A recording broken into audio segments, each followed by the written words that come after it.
Good morning students. पौधार group of education में आप सभी स्टूडेंट्स का मोस्ट वेलकम।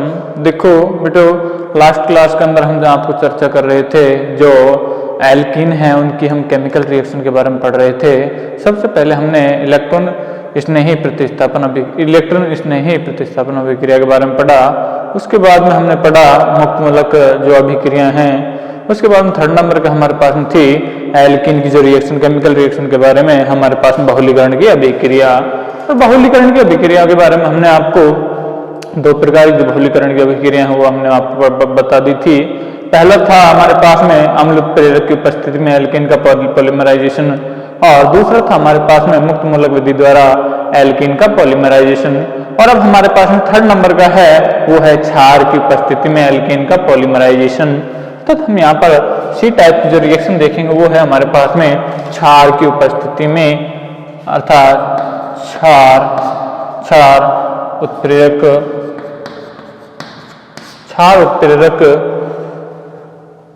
की उपस्थिति में बहुलीकरण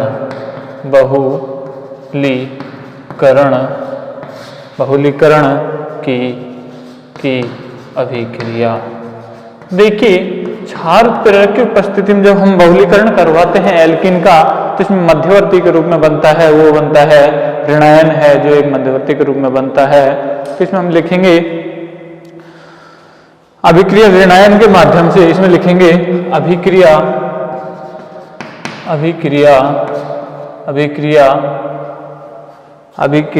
ऋणायन अभिक्रिया है जो ऋणायनों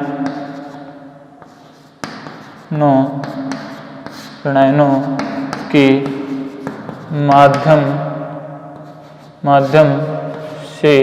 माध्यम से संपन्न होती है। अभिक्रिया है जो किसके माध्यम से होती है? ऋणायन के माध्यम से। अर्थात इस अभिक्रिया के दौरान है एक ऋणायन है जो यहाँ पर बनता है, और अभिक्रिया के द्वारा जो पॉलीमर कंपाउंड का यहाँ पर निर्माण हो जाता है। इसमें हम लिखेंगे जब किसी एल्किल समूह के साथ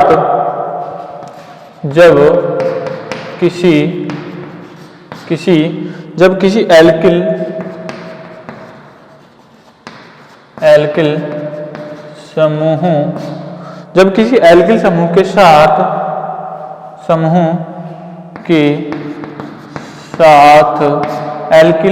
के साथ कोई इलेक्ट्रॉन आकर्षित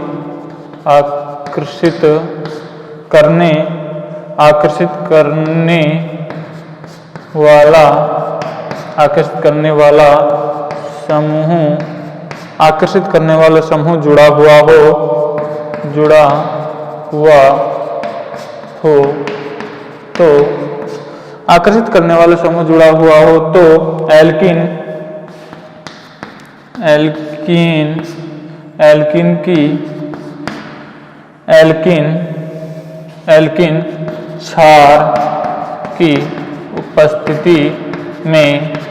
क्षार की उपस्थिति में बहुलीकृत हो जाती हैं। किसकी उपस्थिति में होती हैं? क्षार की उपस्थिति में है जो बहुलीकृत हो जाती हैं। और कब होती हैं? जब कोई एल्किल समूह है उसके साथ इलेक्ट्रॉन आकर्षित करने वाला यदि कोई समूह जुड़ा हुआ हो एल्कीन के साथ। किसके साथ? एल्कीन के साथ जब कोई इलेक्ट्रॉन आकर्षित करने वाला, यहाँ पर एल्कीन ही एल्कीन के साथ कोई इलेक्ट्रॉन, एल्कीन समूह के साथ जब कोई इलेक्ट्रॉन आकर्षित करने वाला समूह यहाँ पर जुड़ा हुआ हो तो होता क्या है कि क्षार की उपस्थिति में है जो बहुलीकरण की अभिक्रिया संपन्न होती है। हम यहाँ पर एग्जाम्पल लेते हैं एक्रिलो साइनाइड, अर्थात यहाँ पर वाइनिल साइनाइड है वो इसका एग्जाम्पल है। वाइनिल साइनाइड का यहाँ पर हम पॉलीमराइजेशन करवाते हैं क्षार की उपस्थिति में। वाइनिल साइनाइड का रासायनिक सूत्र है CH2 डबल बॉन्ड CHCN। यहाँ पे जो साइनाइड है वो इलेक्ट्रॉन आकर्षित करने वाला समूह है, और ये क्या है हमारे पास में एल्कीन। अब इसका हमें पॉलीमराइजेशन करवाना है किसकी उपस्थिति में, क्षार की उपस्थिति में। तो इसका नाम क्या होता है, वाइनिल साइनाइड। इसको हम वाइनिल साइनाइड कहते हैं, और या फिर इसका एक दूसरा नाम और है, इसको बोलते हैं एक्रिलो नाइट्राइल। इसका हमारा दूसरा नाम और है, वो है एक्रिलो नाइट्राइल। इसका हमें पॉलीमराइजेशन करवाना है, तो इसके यदि मैं N अणु ले लेता हूँ और पॉलीमराइजेशन में करवाऊँ क्षार की उपस्थिति में, मान लीजिए सोडियम एमीन है यदि हम ले लें, तो ये क्या है, यहाँ पर क्षार है, और हमने यहाँ पर लिखा भी दिया है कि जब किसी एल्किन समूह के साथ यदि कोई इलेक्ट्रॉन आकर्षित करने वाला समूह जुड़ा हुआ हो तो एल्किन क्षार की उपस्थिति में बहुलीकृत होती हैं। तो देखिए ये है हमारे पास में एल्किन, और एल्किन के साथ जुड़ा हुआ है कोई इलेक्ट्रॉन आकर्षित करने वाला समूह। अब है ये एल्किन है, क्षार की उपस्थिति में बहुलीकृत होगी, और बहुलीकृत होकर एक पॉलीमर कंपाउंड है जो बना लेगी। तो देखिए इस प्रकार से CH2 CH इधर CN, इधर बंद खुला हुआ है, इधर बंद खुला हुआ, इसके अणु यहाँ पर हो जाएंगे। तो ये क्या हो जाएगा, पॉलीएक्रिलोनाइट्राइल। इसको क्या बोलेंगे, पॉलीएक्रिलोनाइट्राइल। पॉलीएक्रिलोनाइट्राइल, इसको हम कहेंगे पॉलीएक्रिलोनाइट्राइल, हम इसको कहेंगे। ठीक है, ये हो जाती है क्षार उत्प्रेरक की उपस्थिति में एल्कीन का पॉलीमराइजेशन। अब हमारे पास में 3 प्रकार की जो पॉलीमराइजेशन की रिएक्शन थी वो कंप्लीट करवा दी हैं। अगली एक और है, वो है जिगलर-नाटा उत्प्रेरक की उपस्थिति में।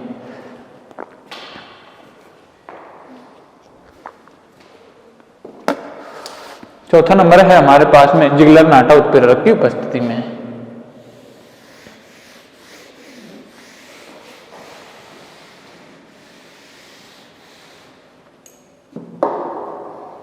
चौथा नंबर का है हमारे पास में D, जिगलर-नाटा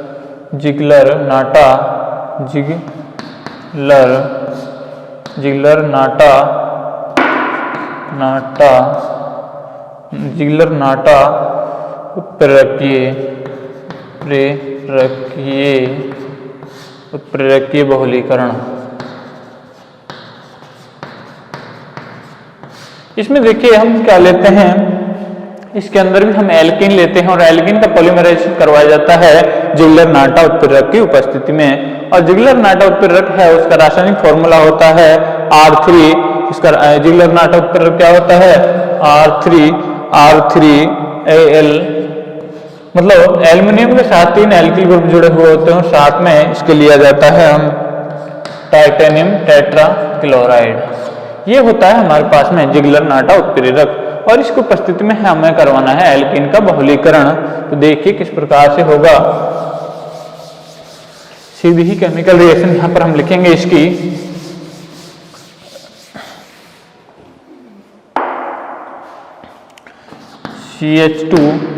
CH2 double bond CH2, ये है हमारे पास में क्या, एल्कीन। क्या है, इसको बोलते हैं एथीन है। ये क्या है, एक प्रकार की एल्कीन है, और एथीन का पॉलीमराइजेशन हमें करवाना है जिगलर-नाटा उत्प्रेरक की उपस्थिति में। और जिगलर-नाटा उत्प्रेरक का रासायनिक फॉर्मूला होता है R3Al प्लस में टाइटेनियम टेट्राक्लोराइड। ये हमारे पास में जिगलर-नाटा उत्प्रेरक। अब इसकी उपस्थिति में इसका पॉलीमराइजेशन करवाया जाएगा एथीन का, तो बनेगा हमारे पास में पॉलीथीन एज द प्रोडक्ट। क्या बनेगा, पॉलीथीन। और कैसे होगा, CH2 इधर बॉन्ड खुला हुआ, इधर बॉन्ड खुला हुआ, इसके तो क्या है, पॉलीथीन।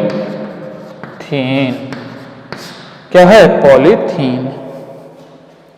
तो ये हो जाती है आपकी एल्कीन की पॉलीमराइजेशन की रिएक्शन है जो कंप्लीट हो जाती हैं। आगे है हमारे पास में एल्कीन का ऑक्सीडेशन ऑफ द एल्कीन। अब हम चौथे नंबर की जो केमिकल रिएक्शन है एल्कीन की वो यहाँ पर पढ़ेंगे। देखिए उतार लीजिए। अब है हमारा चौथे नंबर की जो केमिकल रिएक्शन है एल्कीन की वो है हमारे पास में ऑक्सीकरण ऑफ द एल्कीन का ऑक्सीडेशन। क्या है, ऑक्सीकरण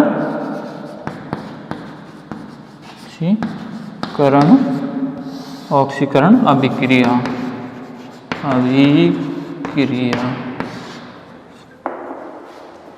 ऑक्सीकरण अभिक्रियाएं, है ना।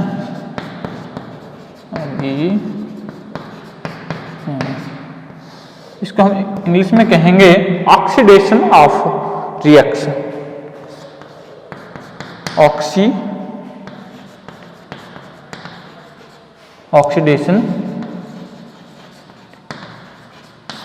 Oxidation reaction of alkene. Oxidation reaction of alkene के अंदर हम देखेंगे कि या तो ऑक्सीजन जुड़े एल्कीन पर या फिर हाइड्रोजन जुड़े, तो वही रिएक्शन है, वही जो केमिकल रिएक्शन है यहाँ पर ऑक्सीडेशन रिएक्शन कहलाएंगी। तो देखिए उसमें सबसे पहले हम देखते हैं hydroxylation of the alkene. Hydroxylation जो मतलब अर्थात OH समूह ग्रुप है जो एल्कीन के कार्बन परमाणु पर जुड़ेगा, और ये अभिक्रिया भी क्या होगी, ये अभिक्रिया भी ऑक्सीडेशन की रिएक्शन होगी, क्योंकि उसके अंदर हम ऑक्सीजन है वो वहां पर जुड़ता है। तो देखिए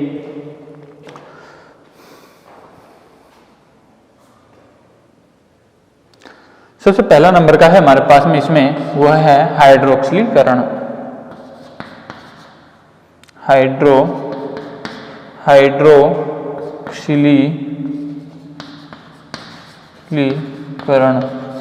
हाइड्रोक्सिलीकरण की अभिक्रिया देखिएगा।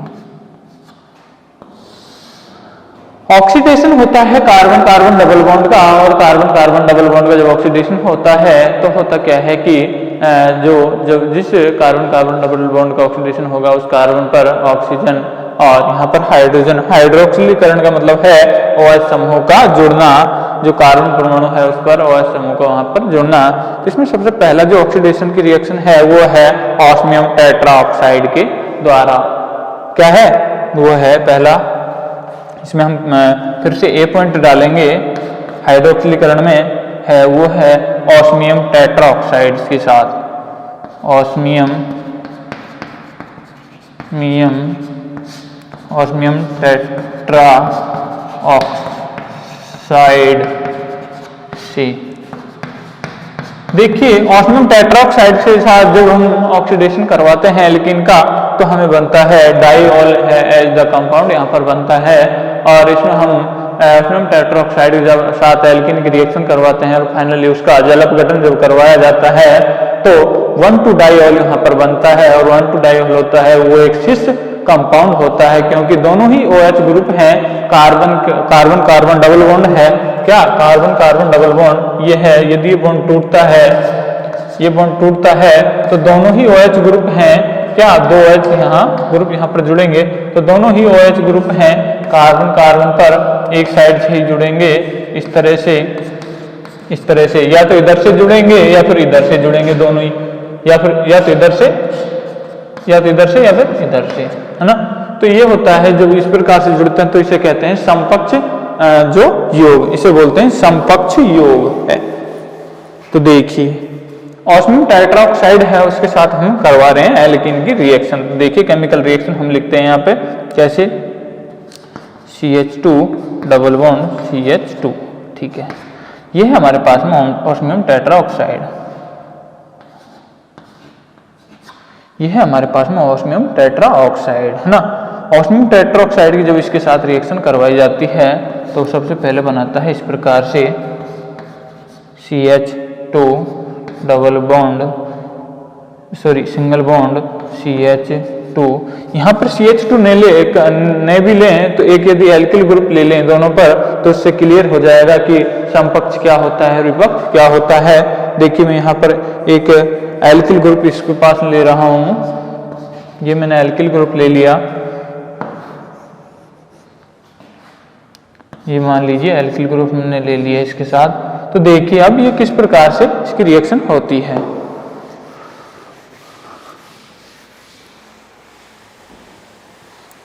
इसको मैं खोल के है मैं उसको यहाँ पे लिख रहा हूँ थोड़ा सा, इस किस प्रकार से इसका निर्माण होता है। देखिए ये ऑक्सीजन, ये ऑक्सीजन, उसके बाद में ये ऑस्मियम टेट्राऑक्साइड, ये डबल बॉन्ड, इस प्रकार से ये इसके साथ बनाता है। ये बनता कैसे है वो मैं यहाँ पे समझा देता हूँ। CH डबल बॉन्ड CH और R। देखिए ये ऑस्मियम टेट्राऑक्साइड है, उसको इस प्रकार से प्रदर्शित करते हैं, इस प्रकार से। हमें पता है जब भी कोई बंध बनता है तो उसके दो मॉलिक्यूलर ऑर्बिटल बनते हैं, एक तो बनता है बॉन्डिंग और दूसरा बनता है anti bonding. Bonding molecular orbital है, एक तो बनता है बॉन्डिंग मॉलिक्यूलर ऑर्बिटल, दूसरा बनता है एंटी बॉन्डिंग मॉलिक्यूलर ऑर्बिटल। हमें पता है बॉन्डिंग मॉलिक्यूलर ऑर्बिटल है उसके अंदर तो इलेक्ट्रॉन पाए जाते हैं, जबकि एंटी बॉन्डिंग है वो वैकेंट पाया जाता है। तो यहाँ देखेंगे हमें पता है इसके मध्य दो बॉन्ड हैं, एक सिग्मा और एक पाई, और हमें पता है जब सबसे पहले टूटता है तो पाई बंध टूटता है, और पाई बंध के इलेक्ट्रॉन यदि बंध के इलेक्ट्रॉन इधर की ओर माइग्रेट कर जाते हैं तो नेगेटिव चार्ज इस पर आता है, पॉजिटिव चार्ज इस पर आता है। अर्थात बंध के इलेक्ट्रॉन थे जो पाई बंध के इलेक्ट्रॉन इधर की ओर चले जाते हैं और इस पर पॉजिटिव चार्ज आ जाता है। तो देखिए ये जो हमें पता है इसमें भी ऐसे ही होता है, इसमें बंध के इलेक्ट्रॉन जब इधर की ओर माइग्रेट कर जाएंगे तो ये बंध के इलेक्ट्रॉन इधर की ओर आएंगे, इस पर नेगेटिव चार्ज आ जाता है, इस पर पॉजिटिव चार्ज आ जाता है। ठीक है, अब ये नेगेटिव चार्ज इस पॉजिटिव के चार्ज के साथ बंध बना लेता है, ये नेगेटिव चार्ज इस पॉजिटिव के चार्ज के साथ बंध बना लेता है, और ये नेगेटिव चार्ज इस पॉजिटिव के साथ। तो इस प्रकार से जब ये दोनों एक साथ रिएक्शन करेंगे तो बना लेंगे इस प्रकार से CH, इधर CH, इधर R ग्रुप जुड़ा हुआ ही है, इधर भी R ग्रुप जुड़ा हुआ है, और इधर ऑक्सीजन ये ऑक्सीजन ये यहाँ पर ऑस्मियम, यहाँ पे डबल बॉन्ड, यहाँ पे डबल बॉन्ड। तो इसको आप है जो साइड में यहाँ पर समझने के लिए उतार सकते हैं, बाकी मैंने डायरेक्ट यहाँ पर ये बना ही दिया है। अब ये जो बना ऑस्मियम टेट्राऑक्साइड के साथ जो ये एल्कीन की संयोग हुआ, इसका हम करवा देते हैं जल अपघटन। क्या करवाएंगे? जल अपघटन। जब इसका जल अपघटन करवाया जाता है, जल अपघटन किस प्रकार से होता है देखिएगा, H इधर, OH इधर, H इधर, OH इधर। जल अपघटन इसका इस प्रकार से होता है, ये इसके साथ टूट जाता है, H है OH के साथ जुड़ जाता है, OH इसके साथ जुड़ जाता है, ऐसे ही इसमें H है जो OH के साथ जुड़ जाता है और OH है उसमें उनके साथ जुड़ जाता है, इस प्रकार से। ठीक है, और बना देता है डाईऑल, RCH OH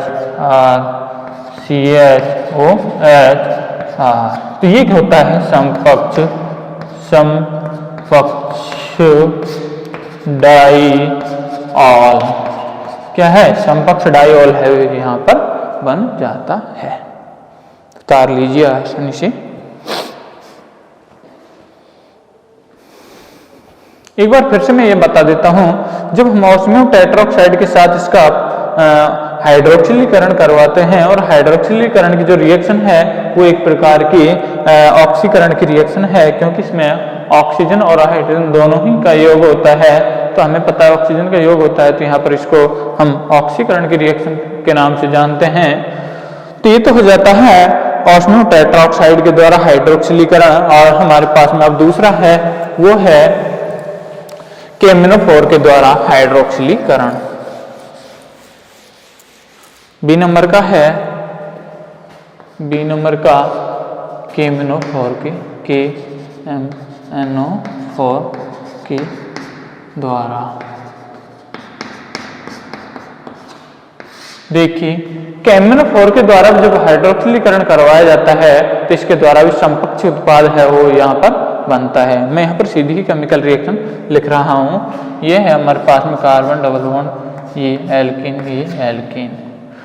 तो इसका हमें हाइड्रोक्सिलीकरण करवाना है। देखिए किस प्रकार से होगा, यहाँ पे ऑक्सीडेशन यहाँ पर हो ही रहा है इसका। तो देखिएगा ये करवाया जाता है क्षार की उपस्थिति में, और इसमें क्या लिया जाता है रिएजेंट KMnO4 है, ये एक ऑक्सीडाइजिंग रिएजेंट है। तो ऑक्सीडाइजिंग रिएजेंट है तो ये ऑक्सीडेशन करता है कार्बन कार्बन डबल बॉन्ड का और बना देता है 1,2 डाईऑल एज द प्रोडक्ट।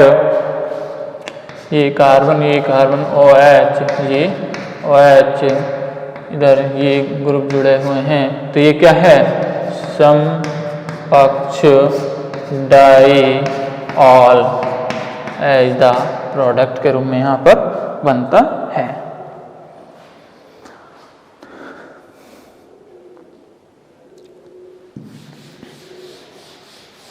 ये तो हो जाती है KMnO4 के द्वारा हाइड्रोक्सिलीकरण। अब अगला है हमारे पास में, वो है पर एसिड के द्वारा। किसके द्वारा? पर एसिड। तीसरा नंबर का है, सी नंबर का हाइड्रोक्सिलीकरण ही वो है पर एसिड, या फिर यहाँ पर इसको हम बोलेंगे हाइड्रोजन पेरोक्साइड।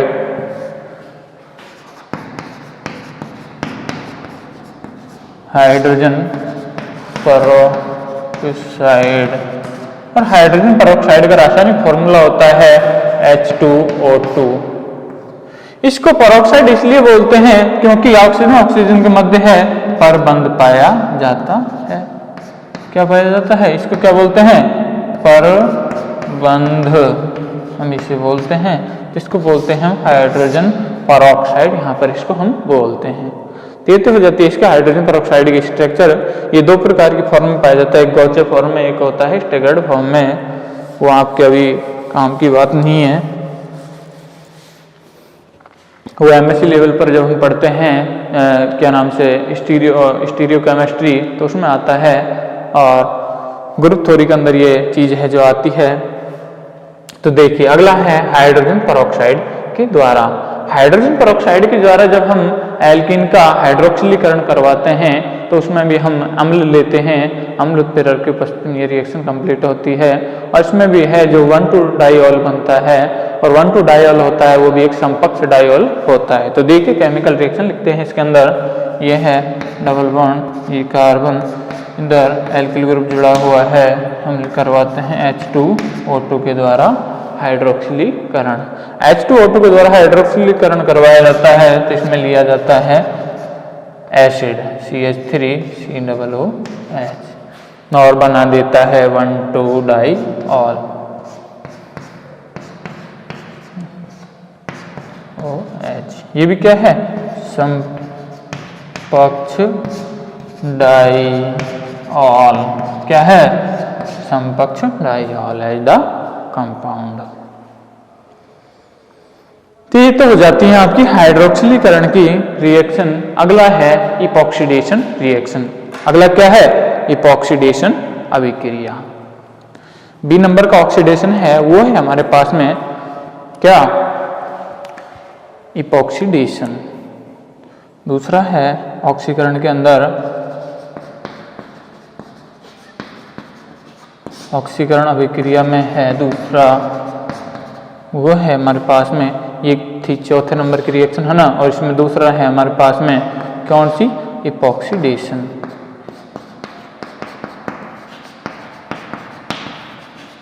इपॉक्सीडेशन हिंदी में हम इसको कहते हैं एपॉक्सीकरण।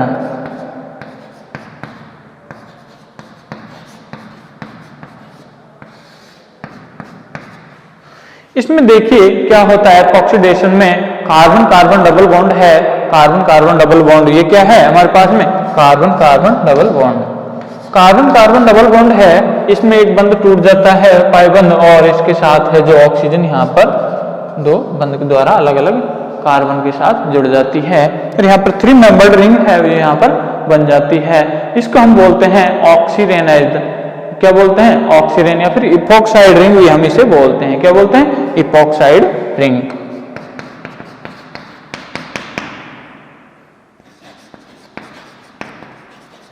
इपॉक्साइड रिंग हम यहां पर इसको बोलते हैं। तो देखिएगा इपॉक्सीडेशन ऑफ द एल्कीन है वो अलग अलग उत्प्रेरक की उपस्थिति में, अलग अलग रिएजेंट की उपस्थिति द्वारा होता है। और कई प्रकार से जो इपॉक्सीडेशन हो सकता है, लेकिन आपको जो दिया गया है वो है यहाँ पे परलेस्टिप इपॉक्सीडेशन, अर्थात जो क्या नाम से पर एसिड के द्वारा जो इपॉक्सीडेशन है उसका नाम है हमारे पास में यहाँ पर वो है प्रीलेश्चक अभिक्रिया। प्रीलेश्चक अभिक्रिया के नाम से वो यहाँ पर नेम रिएक्शन के नाम से दिया हुआ है। तो देखिए सबसे पहले तो हम करवाते हैं मेटल की उपस्थिति में इपॉक्सीडेशन। उसमें हम लिखेंगे तप्त रजत चूर्ण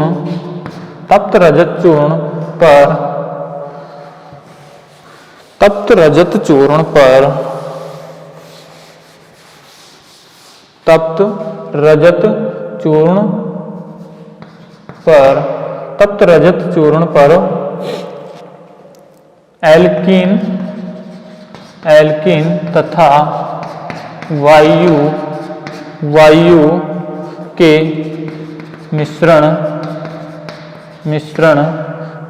के मिश्रण को प्रवाहित किया जाए तो एल्कीन का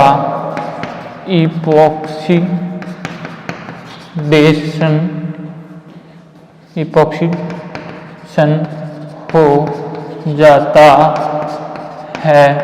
एल्कीन का इपॉक्सीडेशन हो जाता है। तो केमिकल रिएक्शन हम इसके लिखेंगे। देखिए इसकी केमिकल रिएक्शन यहाँ पर मैं लिख देता हूँ CH या फिर डबल बॉन्ड C। इस प्रकार से हम इसकी लिख लेते हैं। और इसमें हम रिएजेंट क्या लेते हैं, इसमें लेते हैं तप्त रजत चूर्ण। तप्त रजत चूर्ण है यहाँ पर लिया जाता है। रजत का मतलब यहाँ पर Ag सिल्वर यहाँ पर लिया जाएगा। तो देखिएगा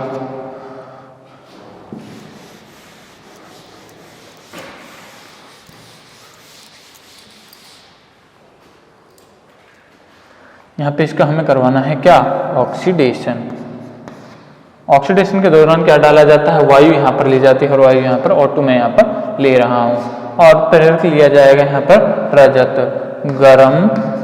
गरम Ag यहाँ पर लिया जाएगा। और इसका ऑक्सीडेशन जब करवाया जाता है तो बना देता है थ्री मेंबर्ड रिंग। इसको बोलते हैं इपॉक्साइड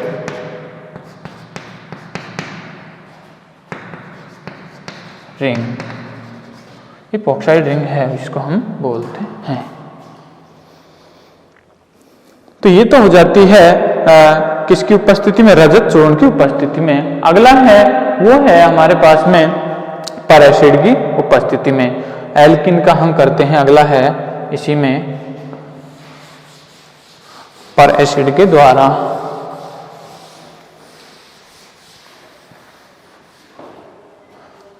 अगला है पर अम्ल के द्वारा इपॉक्सीडेशन। देखिएगा पर अम्ल के द्वारा जब इपॉक्सीडेशन करवाया जाता है वो किस प्रकार से होता है। देखिए CH3CH डबल बॉन्ड CH2, ये है हमारे पास में क्या, प्रोपीन। इसका हमें इपॉक्सीडेशन करवाना है और इपॉक्सीडेशन हम करवाते हैं पर अम्ल की उपस्थिति में। पर अम्ल ले रहे हैं हमें यहाँ पर परबेंजोइक एसिड। परबेंजोइक एसिड का रासायनिक फॉर्मूला होता है C6H5C3OH। इसको या फिर ऐसे भी लिख सकते हैं हम डबल OH, ऐसे भी हम इसको लिख सकते हैं। ये क्या है, पर एसिड। पर एसिड के साथ जब इसका परबेंजोइक एसिड के साथ जब प्रोपीन का ऑक्सीडेशन करवाया जाता है तो एक नेम रिएक्शन के नाम से ये जानी जाती है। इसको हम बोलते हैं प्रीलेशप अभिक्रिया। क्या बोलेंगे, प्रीलेशप अभिक्रिया के नाम से हम इसे जानते हैं, अभिक्रिया। इसको डाल लेना, इंपॉर्टेंट रिएक्शन। इसको जब इपॉक्सीडेशन करवाया जाता है, हमें पता है इपॉक्सीडेशन के अंदर एल्कीन का इपॉक्सीडेशन होता है और थ्री मेंबर्ड रिंग यहाँ पर बनेगी। तो देखिए बन जाएगी यहाँ पर three membered ring CH3 CH2, ये इपॉक्सीडेशन हो जाता है। तो ये क्या हो जाएगी,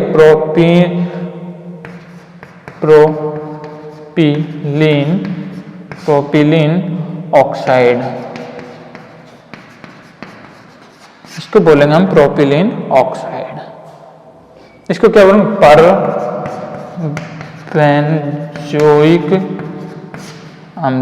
परबेंजोइक अम्ल हम इसको बोलते हैं। तो ये हो जाती है